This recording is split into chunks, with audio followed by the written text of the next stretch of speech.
Hello all, let's cook zucchini and celery together. Cut the bottom of the celery and discard. Wash it properly, it's full of dirt. Now peel off the fiber from the celery stem and cut it into small pieces. Cut the zucchini also.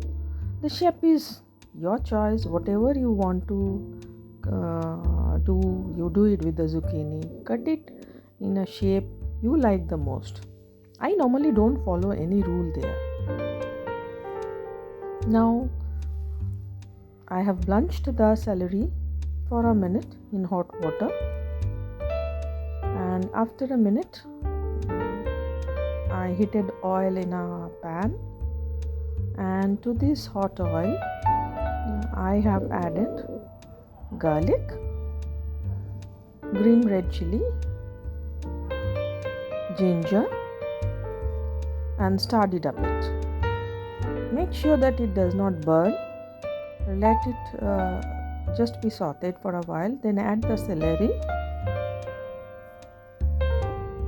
the zucchini, salt,